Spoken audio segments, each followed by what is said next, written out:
What's up, everyone? Welcome to the Pick Six podcast. If you're watching on YouTube, you will notice that I'm not Will Brinson.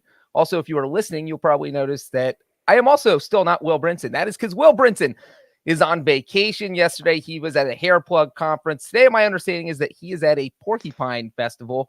I have no idea what he's doing there. Getting a pet porcupine, who knows, to replace his dog. But anyway, this means you have me, John Breech, hosting the show today.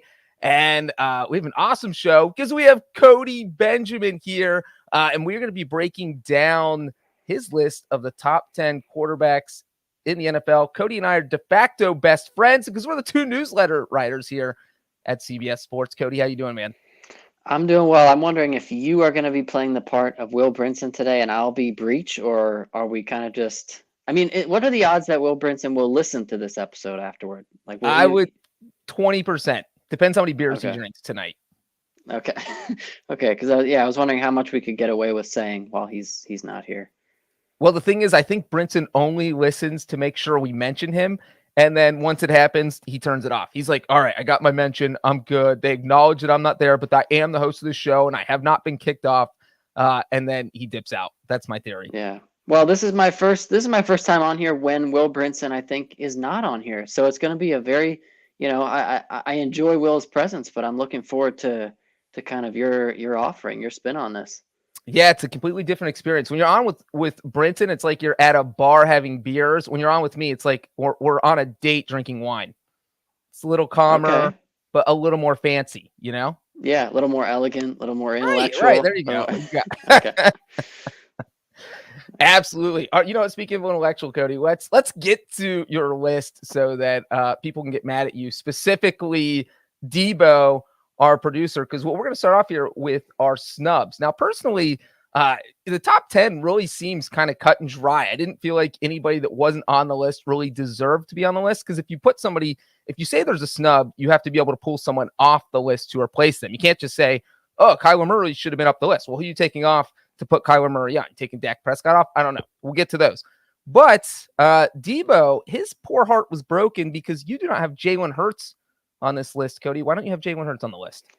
Well, if you're just listening and you're not watching, then you should know that there's a Rocky poster directly behind me. And so, Philadelphia is, it's running through me, and I understand I think if anything, Jalen Hurts is set up he has to succeed this year because of what the Eagles have put around him, specifically A.J. Brown to complement, Devontae Smith, Dallas Goedert. The offense is there for him to be a better passer. We just have to see that yet. And I think that his legs are comparable to like what Kyler Murray offers you. And Kyler Murray, he wasn't in the top 10. He's also got a better arm. I think Jalen Hurts, this has now become a cliche, but he's got the attitude to be a top 10 quarterback. It's just we have yet to see the consistency as a passer. And if that happens this year, then sure, we can have that discussion. He was in one of the dark horse categories in this list. So I did top 10, but then just because everyone, the hordes were going to be out with their pitchforks and everything for the guys who were left off. So I tried to put the leftovers in different categories, and Jalen Hurts went in with, I believe it was Trey Lance and Trevor Lawrence as kind of these young guys with the talent to be something better. Yeah, Debo definitely had the flaming pitchfork ready for you. But yeah, I agree. I don't think Jalen was quite ready for that. You also had kind of your own snub tier, which you just called the next tier. And on that side, you had Derek Carr. These are guys that just missed the top 10. Derek Carr, Kyler Murray, Kirk Cousins, Matt Ryan, and Ryan Tannehill. And you know what? All of those guys have something in common with the person we're going to get to as number 10. It's that they just don't have that big win on their resume. You have Derek Carr has been slightly above average his entire career. He doesn't have any playoff wins. Kyler Murray can't win in the playoffs, plays well at the beginning of the season, kind of peters out toward the end of the season. Kirk Cousins, same story. And so let's get to that 10th spot. It is Dak Prescott, who also doesn't really have that big win, but you gave him the 10th spot over these other guys. So why, Cody, do you have Dak at number 10? Yeah, and I think that, if you wanted to make a strong argument for Derek Carr, Kyler Murray, that's fine. Kirk Cousins, Cousins and Carr are very similar in that they give you borderline top 10 passing production. But like you said, the the big game moments, the big game wins, they just aren't there. And, with Kyler Murray, I think that's the one guy you could make a case for to replace Dak if you're looking a little more on upside. And I tried to do this ranking, kind of combining past production, present value, and future outlook, and basically boiling it down to two questions. Who do you trust the most among these quarterbacks? And then who is best positioned to succeed in 2022? Dak Prescott, the big game wins aren't there. That's why he's toward the bottom of the top 10. And I think that you've still got maybe some concerns as far as, the offensive line there. His receiving core, still some talent there, obviously, but they've changed, faces there. Amari Cooper not there. Cedric Wilson Jr. not there. So there's some transition. But otherwise, Dak Prescott to me is a quarterback that does, all the little things well. He knows how to operate in the pocket. He knows how to move just outside the pocket, move around the pocket. And last year, he started off really well coming off that injury. He's just got to keep it going, and he's got to do it late in the year. We can say the same thing about Derek Carr and Kirk Cousins. But with Dak Prescott, I think he is just above that next tier, where that next tier is full of quarterbacks that, their teams, I think they won't say this publicly, but the Vikings, the Colts, all these other teams, the Raiders, I think they would happily trade their current quarterbacks if they had a real chance to get a Tom Brady, a Patrick Mahomes, a Josh Allen. But their current quarterbacks are not bad enough that they're willing to say, we're going to hit the total reset button at the position. And we saw that in Minnesota with them, re-signing Kirk Cousins. So, yeah, I think Dak Prescott just barely escapes that tier. Yeah, what's funny about you bringing up all those names and mentioning that structure the way you did is on Monday's podcast, we had the mailbag and somebody asked us about the Andy Dalton line, where if you have a quarterback better than Andy Dalton, then you have a franchise quarterback. If you have a quarterback worse than Andy Dalton, then you need a new quarterback. And that was the case for the early half of the 2010s, where Dalton's taking the playoffs every year, but couldn't take him any further. And it does feel like that's the case with the guys you just mentioned, whether that's Kirk Cousins, Derek Carr, where, yes, these guys are good enough to get you to the playoffs, but are they going to take you any further than that? And so it does feel like that's a question Dak really needs to answer. Because let me ask you this, Cody. Is Dak Prescott the NFC's version of Derek Carr? He's pretty close if you're going to pick a guy out. Yeah, I think, I'm trying to imagine if you take a Dak Prescott, Kirk Cousins, Derek Carr, any of these guys, and you plug them into basically the situation that Matthew Stafford was in last year. So he went from, and Dak certainly hasn't been on a bad team like the Lions consistently, but if you take those guys and plug them into the Rams offense, what's the percentage between 0 and 100 that they are going to lead you to that Super Bowl title?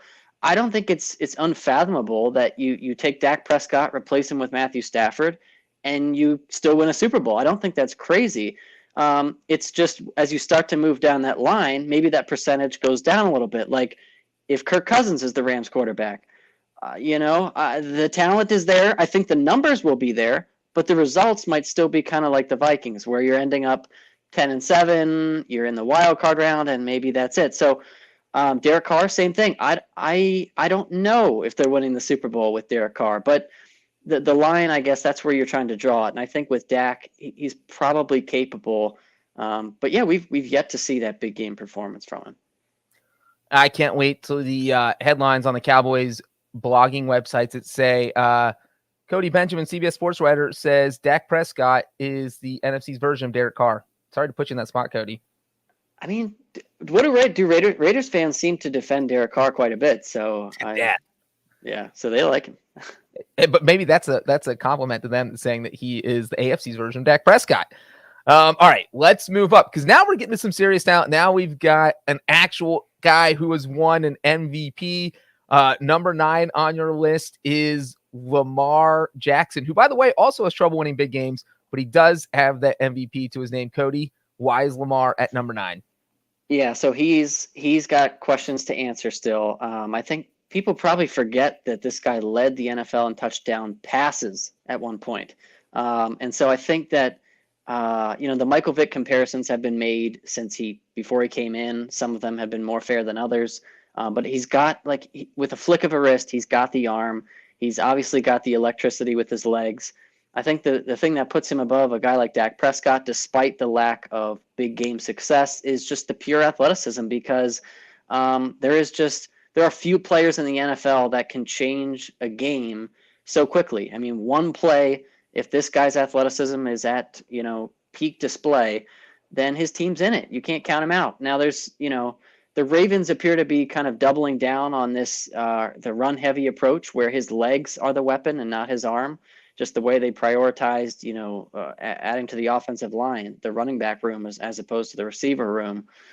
So I think there's still questions to be answered. But if you were to put Lamar Jackson in free agency, if you were to poll the rest of the NFL general managers on their interest level in him, I mean, I think like there's no question he's resetting the market because of just you can't teach the kind of gifts that he has physically. We just have to see if he can finally, find more consistency passing the ball when it matters. Yeah, and that is, we can't knock Lamar too much for last season because he was injured. He missed 5 games. But like you said, 2019 when he won that MVP, led the NFL in touchdown passes with 36. No one else even had 34. Second that year was Jameis Winston with 33. But he has struggled in the playoffs, only has that one playoff win. The Ravens have never been to an AFC championship game with Lamar as their quarterback. And it's interesting that you say if Lamar became a free agent, that, general managers would be falling over themselves to offer him a contract because he might be. The Ravens are sitting there not getting this contract extension done. Cody, do you think they get an extension done within the next month? I mean, it's really hard to imagine Lamar Jackson not being a Raven. So I would say yes. I mean, I think that all indications, and we've had indications from, reports from CBS Sports as well, just about him kind of looking at Kirk Cousins' situation over the last few years favorably and kind of admiring the way he handled the franchise tag. And, I have no doubt that, any player would be intrigued by the idea of kind of riding out the tag, milking your value. But I mean, at the end of the day, I think that, both Baltimore and Lamar Jackson know that they work well together. I know that they haven't reached the AFC Championship, but like the offense is even this offseason, with the long-term contract not in place, they are tailoring everything around what he does well, which is, working through the running backs, the tight ends, his legs. And so I think it gets done. I think he's there. Yeah, you're definitely shooting yourself in the foot if you don't get a deal done when you built the entire offense around him. All right, let's get to number 8. We went from can't win the big game at number 10, Dak Prescott. Number 9, we had an MVP winner in Lamar Jackson. Now we're getting to our first Super Bowl winning quarterback on the list, and it's probably a good thing Will Brinson is not hosting the podcast, because if he were, we would spend the next 2 hours talking about this guy and his Hall of Fame candidacy and how they should waive all the rules for the Hall of Fame and put him in tomorrow. And that guy is, of course, Matthew Stafford. And Brinson also yell at you for having him too low, because I think Brinson thinks he should be number 1. Cody, why is Matthew Stafford at number 8 on your list? Yeah, honestly, so the first thing I thought of when I realized that Will Brinson was not going to be on today was that the Stafford conversation, like, we're going to have to manufacture some juice for it, because I know he brings him up every episode, regardless of whether they're talking about quarterbacks. And so honestly, and I'm not saying this to be contrarian to Will Brinson, but I genuinely believe that Matthew Stafford is probably, and this is taking nothing away from what he did last year, the way that he helped them win the Super Bowl. His career is great now, but I think that he's much closer to the very good pool that includes Derek Carr, Kirk Cousins. You can throw Dak Prescott in there. I feel like he is closer to the top of that tier than he is the elites, like Tom Brady, Patrick Mahomes, Josh Allen, those guys. I want you to tell me what you think of this comparison, and I don't think it's perfect by any means, but are there some similarities to, so a guy like Ryan Tannehill, who played a bunch of years in Miami for a mediocre team. He put up, Matthew Stafford had better numbers than him coming out of Detroit, but he's another one of those guys that, he's a good but not necessarily elite quarterback, and then he moves teams. There's better talent around him, better coaching around him. Obviously, Stafford has had the playoff success. Tannehill has not. But to me, what I'm trying to get at is I think Matthew Stafford is closer to very good than elite. That doesn't mean the Rams had the wrong quarterback. They won the Super Bowl with him. I think he's great with all the weapons around him. I'm just not quite ready after 1 year in the Rams system to say he's Tom Brady. Yeah, I don't think that's unfair. Whenever Brinson fights to put Stafford in the Hall of Fame, me and Wilson always have some pushback. I don't know if I'd compare him to Ryan Tannehill. I feel like Tannehill's probably a little bit less talented. I feel like, but I do agree with what you're saying, the principle of what you're saying. I would probably put him more in the league of someone like Matt Ryan, who it puts up prolific numbers. But even Matt Ryan, had the MVP and the Super Bowl appearance. And it is hard to give Stafford full credit for getting the Super Bowl with the Rams because Jared Goff got the Super Bowl with the Rams. So we know that Sean McVay's system can be successful almost no matter which quarterback is back there. And obviously, if you upgrade a quarterback like the Rams did and you put someone like Stafford, that makes you more likely to win the Super Bowl. But knowing that Goff also got him there, I think takes a little bit away. Let's not forget that Matt Stafford led the NFL in interceptions. In the 2021 season, he threw 2 interceptions in the Super Bowl. So it's not like he is a perfect quarterback. I think 8 is definitely a good spot for him. And I feel like the only person that would argue on that is Will Brinson. Yeah, I mean, before this year, so if you look at Matt Stafford, the way he finished with the Lions, there were a couple of Matt Ryan years in there. When I say Matt Ryan years, I mean like more recent Matt Ryan. So the guy who's just he's essentially just like a placeholder on a bad team. I mean, he's not doing much to elevate a bad team. He's not necessarily sinking them either. But like before this, before he was moved to the Rams, I think that, you look at the quarterback power rankings that we would do at CBS Sports. I mean, Stafford was closer to like the 20s, the way that he was finishing out with the Lions. And that maybe is more an indictment of the Lions. But still, yeah, I think 8 is a fine. I mean, I made the list, so I think that it's a fine spot for Stafford there. Yeah, I was trying to look up your list from last year. I do not think that Matthew Stafford was in the top 10. I know that he wasn't. Because he wasn't. Yeah, he wasn't. He was in your honorable mention. Yeah. Yeah, and I just think if you go back to the conversation about like if you took Dak Prescott and put him in Stafford's shoes last year, maybe you believe more in Stafford's big arm than Dak Prescott, but I don't think they're that different in terms of ability.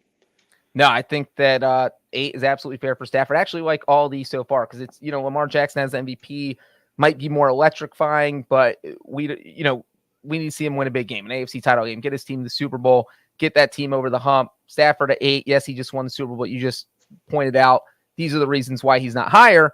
So let's get to a little bit more juiciness. Let's get to number 7, someone who maybe could be a little higher, but he's not.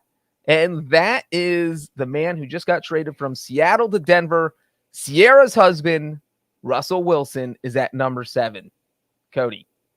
Yeah, so we also had to rank AFC and NFC quarterbacks by conference this offseason. And when I did the AFC quarterbacks, I had Russell Wilson ahead of Joe Burrow. And I changed my mind for doing the top 10 here. Spoiler alert. Yep, spoiler alert. Well, we haven't gotten to Joe yet, unless you think he's left off. Yeah, I think that he's such a wild card. I think that Russell Wilson right now is more of a wild card now than maybe at any point in his career besides coming in as a rookie. He's coming off the finger injury. His rhythm, his timing, everything was off for a good chunk of last year with the Seahawks. And just the fact that he's changing scenery, I know that, everyone just kind of assumes, well, relocating, you're guaranteed to have this, find greener grass on the other side. And I do think he will do well in Denver. But there's a lot of pressure on him too. I mean, he is the biggest acquisition they've had at quarterback since they went all out to get Peyton Manning and eventually won a Super Bowl with him. So I like Russ. I think he's still got incredible poise. He can still move around. He's still got great touch downfield. It's just there's a question mark because he's playing for a team other than the Seahawks for the first time in over a decade. And so which Russ are we getting? Are we getting the guy who was snubbed for MVP votes annually in Seattle? Or are we getting the guy who is going to be asked to try and be Superman on a new team with new teammates? So, yeah, it's a big question mark, but a fun one. Yeah, and let's not forget, Wilson has that. Obviously, he's won a Super Bowl, went the back-to-back Super Bowls, beat Peyton Manning's Broncos, lost because he threw an interception against the Patriots. But when you look at more recent history, he's only got one playoff win over the past 5 years. And so I think that is worth pointing out. And, you mentioned that hand injury, which it just feels like people kind of stopped talking about that. And he was not a good quarterback when he came back from that injury. Just for instance, he missed, I think, 3 games and then came back and played 9 games. And in those 9 games, he had 5 where he completed under 60% of his passes. So 5 of those 9 games, under 60%. To start the season before the injury, he didn't have a single game below 68%. So, I mean, you're talking about where his accuracy was just way off.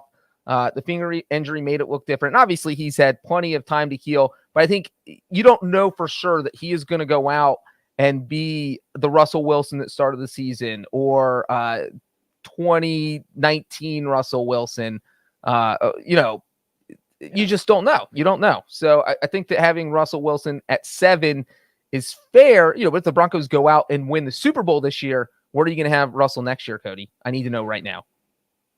If he wins the Super Bowl, well, I mean, how is he playing? Is he Peyton Manning of 2015, just kind of limping along? Or is he is it an MVP year for him? Cody, the Broncos win the Super Bowl. I'm not giving you any other hints. Okay, I would say he's probably, there's a lot of good quarterbacks in front of him. I mean, I'm saying he's probably right on the outside of the top 5, right around there. Because you have to figure he's going to have to beat at least 2 or 3 of the quarterbacks that are above him on this list. I won't spoil just to get to the Super Bowl. So maybe that put him up higher. I think possibly. I think an underrated question too is just philosophically, how is the Denver's offense going to run? Because I think a big talking point when he left Seattle, and the rumors behind the scenes were that he really wanted to leave Seattle because of just philosophical differences. Like Pete Carroll wants this old school, stick to the ground, rely on the defense, where he wants to really showcase his passing abilities. I don't know that he's gonna, unless he's walking into Nathaniel Hackett's office and telling him I run this thing. I don't know that the philosophy is going to be that much different from Seattle. I think that Russell Wilson has benefited from that run heavy attack in Seattle. I think he's a good quarterback when he has that run game going with him. I don't know that in Denver, with Javonte Williams, Melvin Gordon, I mean, to me, seems like the smart thing to do would be almost, you can pass more than they did in Seattle, but to replicate a little bit of what they were doing, because that has worked well, aside from, I guess, the last 5 years winning in the playoffs.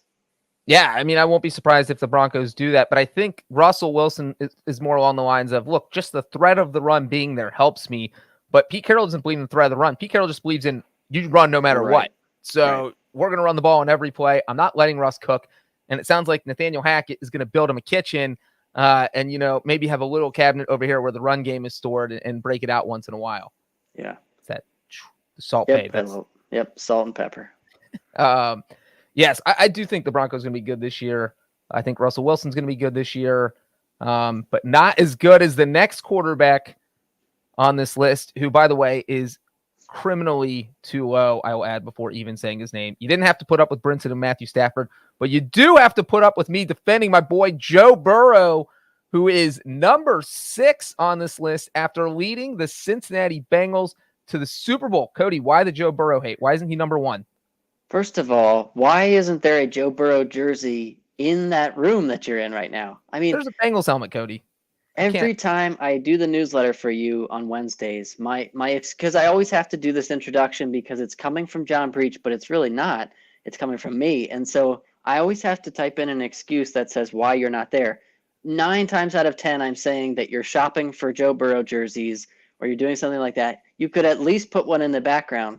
Well, 9 times out of 10, your 9 times out of 10 is accurate. So just to be fair, you should feel good about yourself. Well, next time we'll see 9 Joe Burrow jerseys in the background.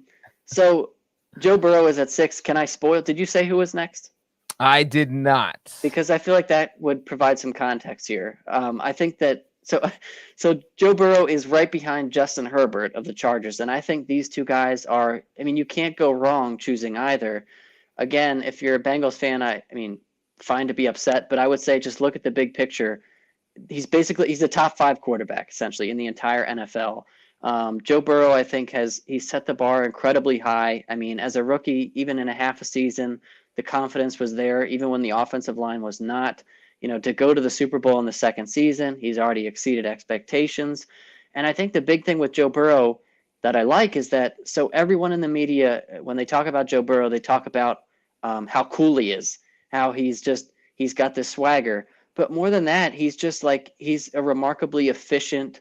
Like he does the things well that you're supposed to as a quarterback. You might be a better person to be the judge of this, but I just feel like if there's like a top true like point guard at the position, besides Tom Brady, it feels like it would be Joe Burrow because he's got the skill set or the skill guys around him. He just dishes it out extremely well.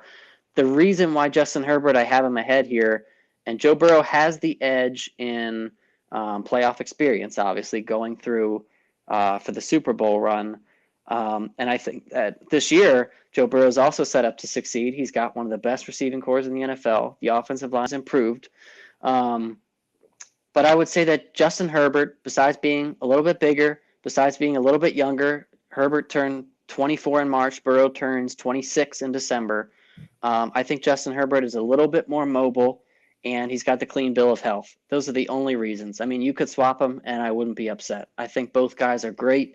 I think Justin Herbert, the expectations are he's got to win a playoff game this year. Justin Herbert just needs to get to the playoffs. Yeah, just get. But I think that the horse there, Cody. But the Chargers fans, I think they know how good he is. They're like, we want to be the team with Joe Burrow, and I think they can be.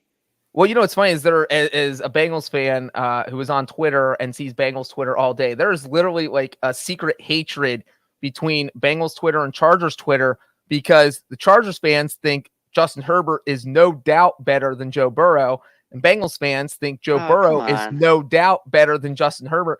So the fact that you have them so closely ranked here is very interesting. Of course, having Herbert on top is just I'm sorry. Block off the podcast right now.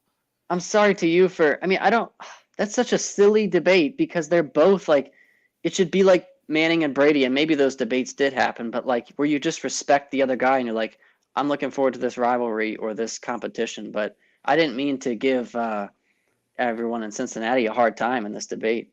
What I will say, though, and this is why I would have Burrow ahead of Herbert, and I do agree with you that I think they're essentially pretty even, and you really can't go wrong with either guy. I just think Burrow has been more clutch in bigger games. We haven't seen they haven't played in a ton of big games. Obviously, Burrow only has this past season, but you look at Justin Herbert, he kind of melted down the stretch last season. I mean, he had an ugly game against the Houston Texans.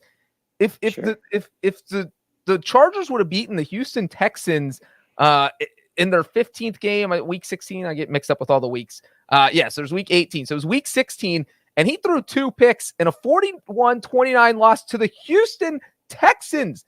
If they don't lose that game, they're in the playoffs. I would push back just a little. I mean, that's totally true. But what comes to mind for me is when they had the little play-in game with the Raiders, the Chargers. I mean, Justin Herbert at the end of that game, I feel like, Twitter's not the total barometer for this, but I feel like it was tweet after tweet of like, wow, this Herbert guy is special because like you could see the laser up the arm at the end of that game with the Raiders that a lot of people thought the Chargers should have won. If not for some clock management or the decision about the field goal stuff. I think that in that game, Justin Herbert, but at the end, he looked exactly like a veteran playoff quarterback. Now, granted, yeah, Joe Burrow has been through those games. So, again, if you were like redrafting him just because of the age and more mobility from Herbert, I'm going Herbert. But I think, they're both going to be incredibly fun to watch. And that is true, but also in that game, Herbert threw a fourth quarter interception and also threw 30 incomplete passes. Was it really 30? 30. Only completed 53% of his passes in a win or go home game with it was essentially a playoff game. And so, yes, he did, the final 5 minutes looked amazing, but that made up for airmailing dozens of passes through the first 3 quarters. So you really got to see the two sides of Justin Herbert. And then also had a week 15 loss to the Chiefs, I think. They lost 3 of their last 4 games. Herbert threw an interception in all of them. I'm not here to bash Justin Herbert, though. Yeah. Justin Herbert's a good quarterback. Yeah, and if you just remember, like, the guy has, I mean, same with Joe Burrow, but they've literally played 2 seasons. And so we're just nitpicking here because we're trying to go through these rankings. But like in the grand scheme of things, so many teams, so many fan bases would do so much to get these guys under center. I mean, through 2 seasons, I just think that they are on such incredible trajectories. And the funny part is that we're nitpicking about the 5th and 6th ranked quarterbacks, who I do agree, even though I would have Burrow at 5, I really wouldn't have Burrow at 1. I don't think I would put Burrow ahead of any of the top 4 guys on our list, which we will talk about after the break. And we're back.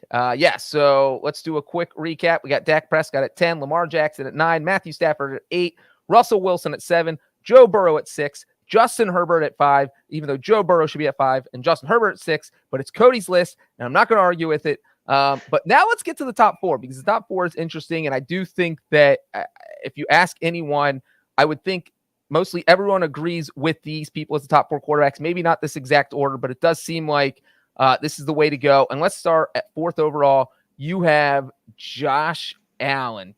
Cody, why is Josh Allen at 4?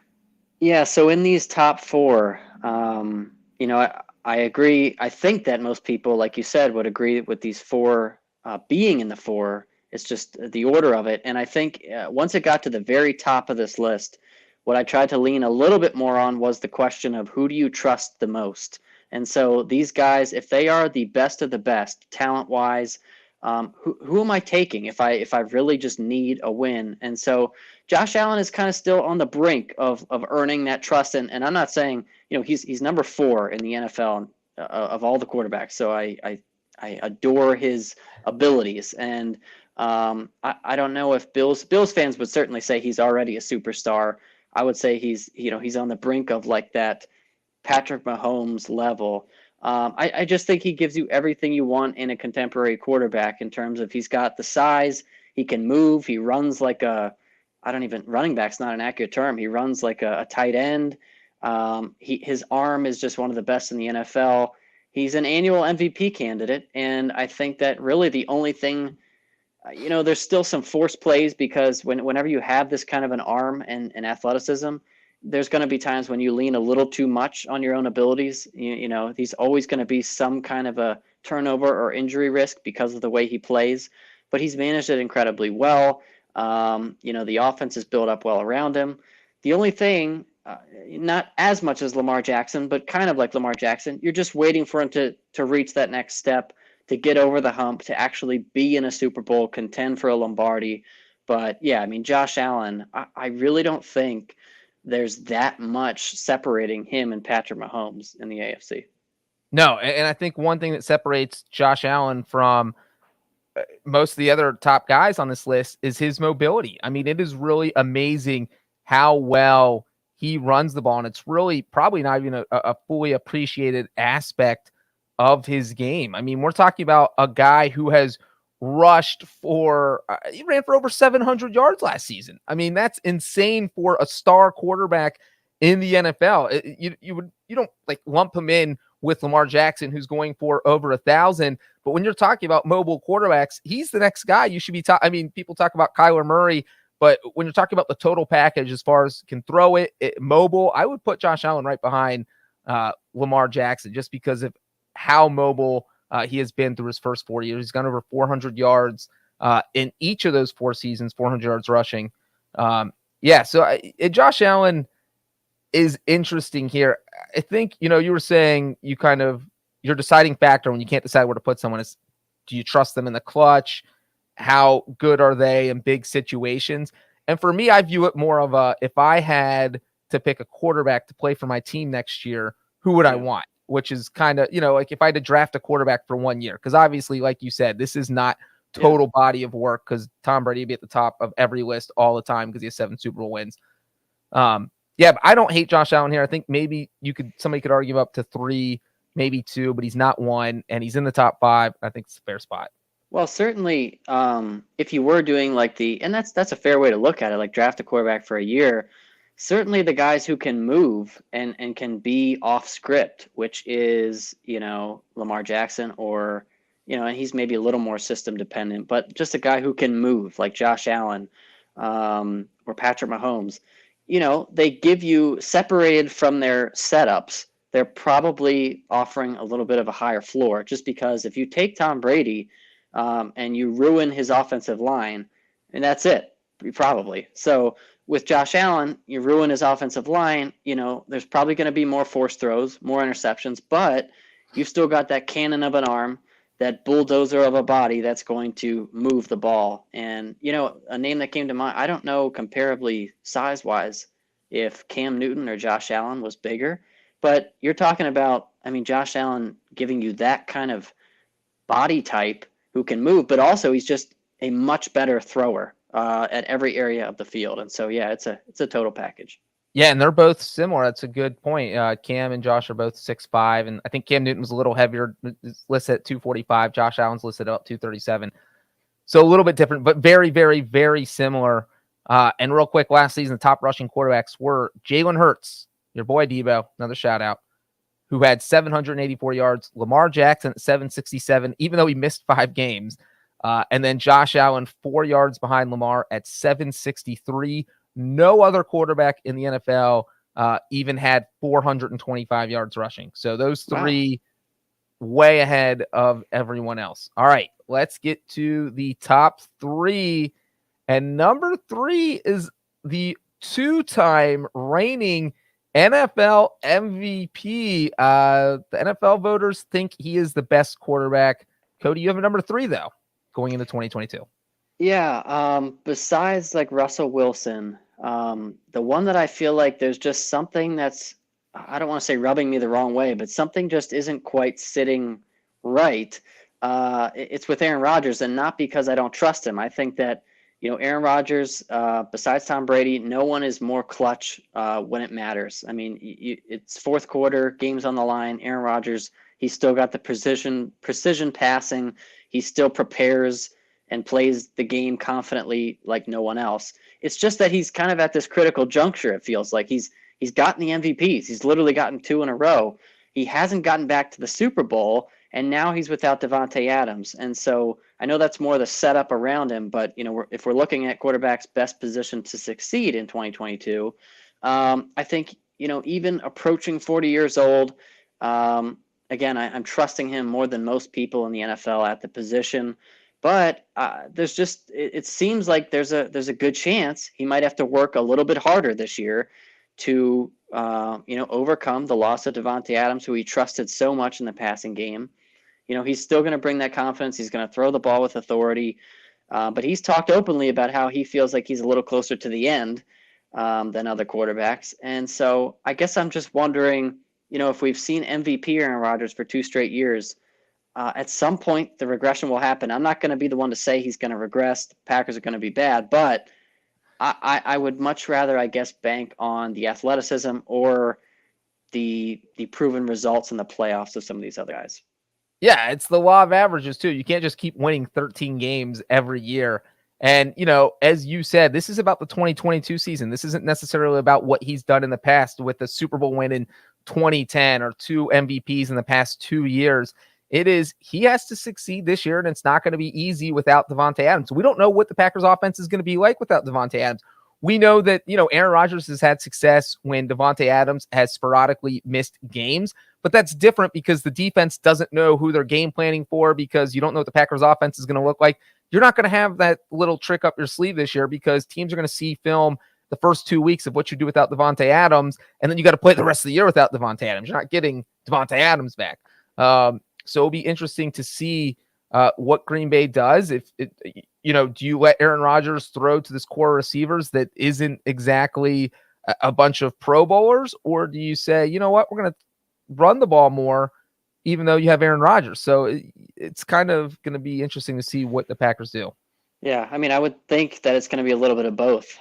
You'd think, because Matt LaFleur has success kind of leaning on the run at certain times, coming from Tennessee, bringing that over. They've got A.J. Dillon, they've got Aaron Jones. They can do that. I think it's going to be both. I mean, you're going to have probably some games, though, where if Sammy Watkins is actually being trotted out as like one of the primary outlets, you're going to have some games where I guarantee the broadcast is talking about, well, this is where the absence of Devontae Adams is apparent. And so, Christian Watson, maybe he can make an immediate impact. It's a high bar that guys like Jamar Chase and Justin Jefferson have set at that position.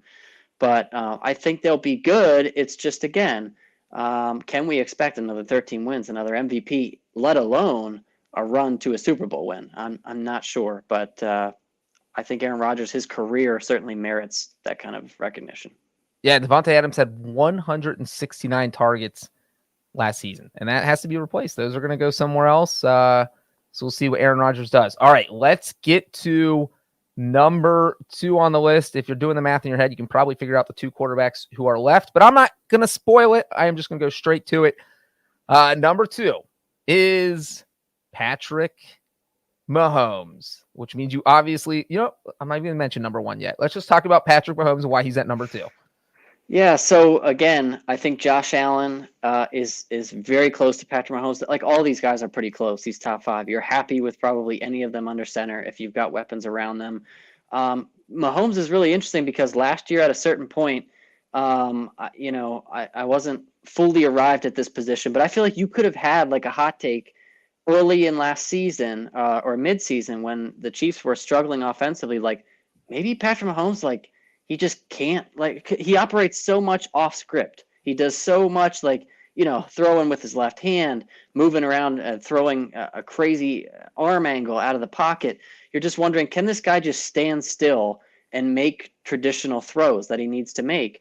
But he's just set the bar so high that when he's not perfect or when he's not ending a game with a logic-defying throw to win it all, people are wondering, like, is something really wrong with him? And I think criticism was fair. Last year he had a career-high 17 turnovers for the Chiefs.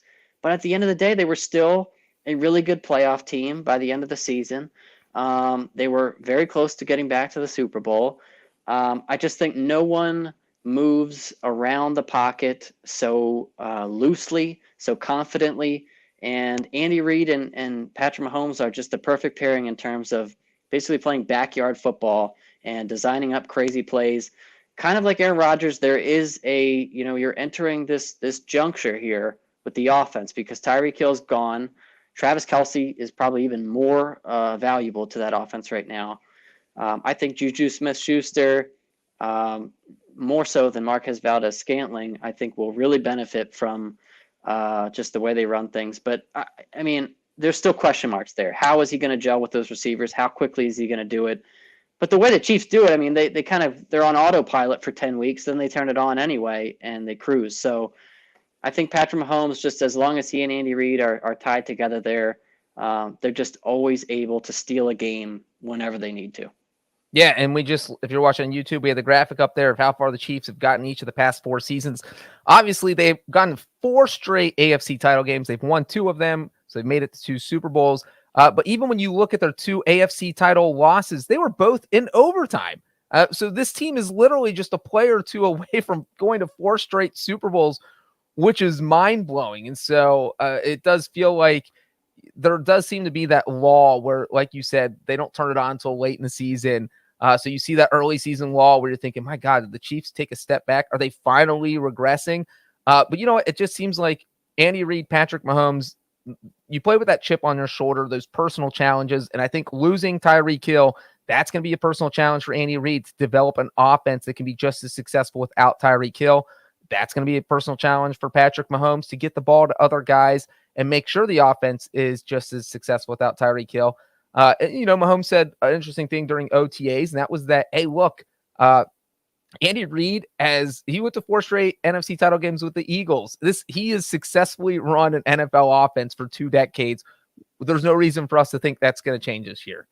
Yeah, and I think that kind of like even more so, but kind of like with Aaron Rodgers. I mean, the receivers that the Packers are trotting out there, you might not love them, but the fact that they're playing with Aaron Rodgers, they're going to get a boost. And so the same thing with the Chiefs, except probably times 10, because Andy Reid and Patrick Mahomes are both on their A games, or when they are, it's a video game out there, the way that they're moving pieces around, moving down the field. And so, I mean, I could easily see it being a big year for Juju Smith-Schuster, just collecting targets over the middle, kind of like Travis Kelce.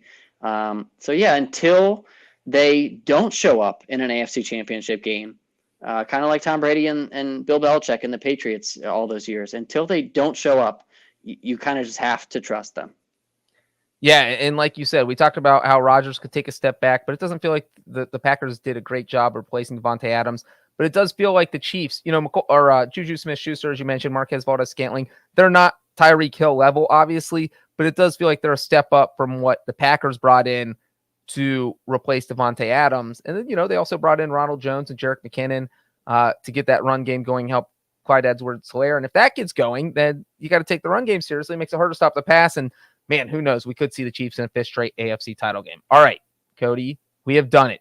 We need to get a drum roll so we can do drum rolls for things like this, because Brenton always says drum roll, and we have to do it with our mouth. I can't do a drum roll with my mouth. I don't even know. I can't either. Yeah, maybe does Debo have like a drum roll thing you could cue up, or Debo, drum roll? What's going on? Debo's gone. Oh, he's gone. We weren't talking about Jalen Hurts. See ya. All right, let's get to the number one quarterback on Cody's list of the top 10 quarterbacks for the 2022 season.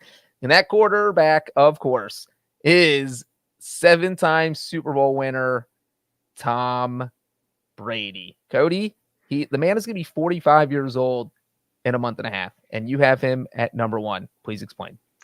Yeah, Father Time thought he got a victory this offseason, and then Brady, returned from the dead after a long 30 days.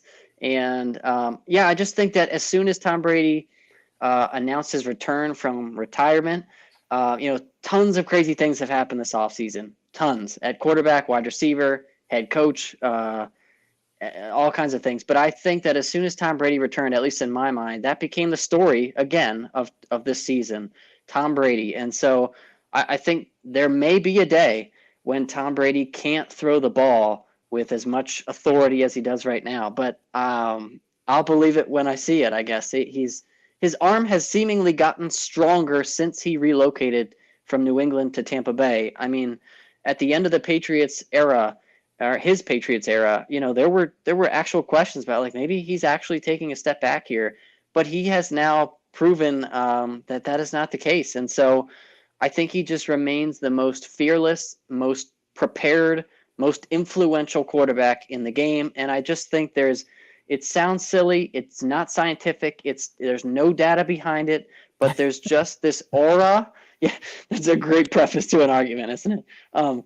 But there's just this aura, this unexplainable thing, the it factor. I mean, how many times do we talk about a quarterback having an it factor? And yes, if you want to argue that like a guy like Josh Allen, who can move and who has all the physical talent to succeed outside of his system, is better, that's totally fine. But I just think that there is an it factor with Tom Brady that, I'm sorry, when you sign up to play for a team with a quarterback who's won 7 Super Bowls, you feel a little better about yourself walking out onto the field. And we've seen that with the way that they've been able to recruit free agents, retain free agents, his impact on the team.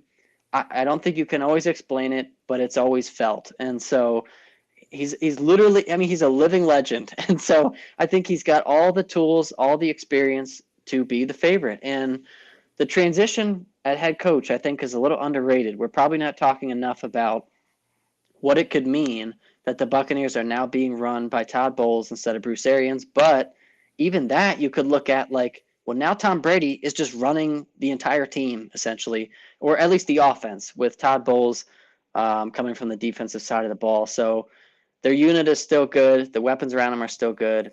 I can't not take Tom Brady until he's done. Yeah, it does kind of feel like Brady and Byron Leftwich are probably sitting in that offensive room, and Bowles is like, I'm never going to talk to you guys this entire season unless there's like a 4th down we have to decide on. Other than that, this is... even then, Tom Brady's just telling him to go back to the sidelines or whatever. So, yeah, you know what? It is hard. When I first looked at this list, I like Tom Brady, because, again, it's best quarterbacks of 2022, and I know we're taking the past a little bit into account here. I wasn't so sure about Tom Brady at the top of the list, and I told you how I like to view it as which quarterback would I draft for one season, and I don't think I would take Brady first maybe I would take Mahomes or even Rodgers. But you can't argue with Brady at number one for all the reasons you said. And I do understand, you're saying that part of the argument is hard to argue because it's just there's this aura about him. And it's like having momentum in a sport where people are like, well, momentum doesn't technically exist. But it's like if you've ever gone to the YMCA or gone out to the basketball court and made like 8 3-pointers in a row, you just start feeling it and you don't know why. And the ball just keeps falling. And that's when Tom Brady is your quarterback. That is the mentality that every player around him has. They're just all in the zone. They all want to be better and they all want to win for Tom Brady because they know his career's almost over.